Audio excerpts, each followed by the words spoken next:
সুপ্রিয় শিক্ষার্থী বন্ধুরা এবং সকল ভিউয়ার্সদের এমবি পাঠশালা চ্যানেলে নতুন আরেকটি বাংলা রচনার ভিডিওতে স্বাগত। আশা করি তোমরা প্রত্যেকে ভালো আছো। তোমরা ভালো আছো এই প্রত্যাশা নিয়েই আমি শুরু করছি আজকের বিষয়টি। অবশ্যই তোমরা আমার সঙ্গে থাকবে শেষ পর্যন্ত এবং স্কিপ না করে সম্পূর্ণ ভিডিওটি দেখো।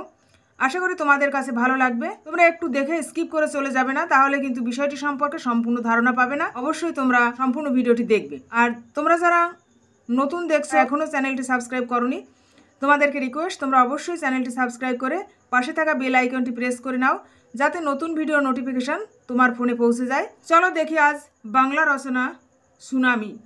প্রথমে দেখো, সুনামি হলো একটি জাপানি শব্দ।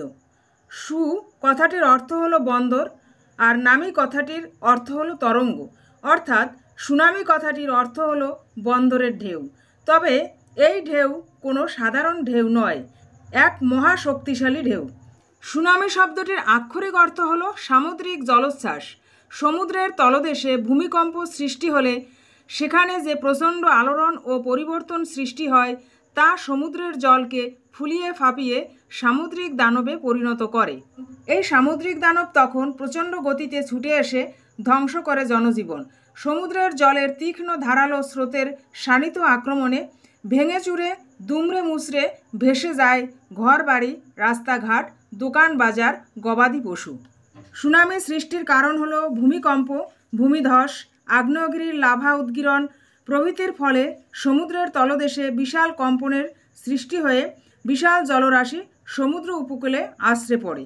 2004 খ্রিস্টাব্দ রবিবার 26 ডিসেম্বর সকাল 6:30 সুমাত্রার সমুদ্রতল হঠাৎ কেঁপে উঠল, আর তার তোরে সৃষ্টি হওয়া জলোচ্ছ্বাস ভারতের আন্দামান নিকোবর, তামিলনাড়ু, কেরলে আছড়ে পড়েছিল। 26শে ডিসেম্বর সুনামির এই ভয়াবহ আক্রমণে সবচেয়ে ক্ষতিগ্রস্ত হয়েছে ইন্দোনেশিয়া। সেখানে মৃত্যুর সংখ্যা প্রায় 2 লক্ষেরও বেশি। এরপর রয়েছে শ্রীলঙ্কা ও ভারতের উপকূলীয় অঞ্চলগুলি।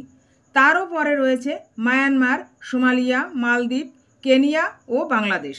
এছাড়াও সুনামির এই ভয়াল গ্রাসের মুখে পড়ে দেশ বিদেশ তথা ভারতের আন্দামান এবং নিকোবর দ্বীপপুঞ্জ সবচেয়ে বেশি। এরপর 2011 সালের প্রথমার্ধে পুনরায় সুনামির ধ্বংসলীলায় আক্রান্ত হয় জাপান।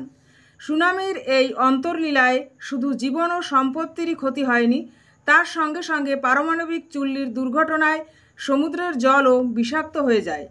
তবে সুনামি হলো একটি প্রাকৃতিক ঘটনা যার উপর আমাদের নিয়ন্ত্রণ নেই। সঠিক সময়ে সঠিক পূর্বাভাস পেলে ধ্বংসের পরিমাণ কিছুটা কমানো যায়। রচনাটি কিন্তু আমি সেন্টেন্স আকারে তোমাদের জন্য দেখিয়েছি। যদি অনুচ্ছেদ আকারে আসে তাহলে তোমরা কিন্তু এইভাবে পরপর যেভাবে আছে বাক্যগুলো ওইভাবে তোমরা লিখতে পারবে, এবং যদি সেন্টেন্স আকারে বলে তাহলে তোমরা সেন্টেন্স আকারে তোমরা রচনাটি লিখে আসতে পারবে অবশ্যই। বন্ধুরা, সুনামি সম্পর্কিত বাংলা সংক্ষিপ্ত রচনাটি এখানেই শেষ হলো। ভিডিওটি তোমাদের কাছে ভালো লাগলে বা যদি তোমাদের কাছে হেল্পফুল মনে হয় অবশ্যই তোমরা লাইক করো, কমেন্টে তোমাদের মতামত জানিও এবং শেয়ার করো। এবং তোমরা বিভিন্ন বিষয়ের উপর রচনা যদি পেতে চাও অবশ্যই এই ভিডিওর ডেসক্রিপশান দেখবে, সেখানে আমি রচনা শেখার প্লেলিস্ট লিঙ্ক দিয়ে দেবো। সেখানে দেখবে তোমরা সমস্ত বিষয়ের উপরে রচনা পাবে। অবশ্যই তোমরা দেখে নিয়ে এক্সামের প্রিপারেশান নিতে পারবে। নিশ্চয়ই তোমরা পরীক্ষায় ভালো নাম্বারও পেতে পারো যদি তোমরা সম্পূর্ণভাবে রচনাটি দেখো এবং সঠিকভাবে লিখতে পারো। আজ এখানেই শেষ করব। তোমরা প্রত্যেকে ভালো থেকো, সুস্থ থেকো। ফিরে আসবো আগামী দিন নতুন আরেকটি বিষয় নিয়ে।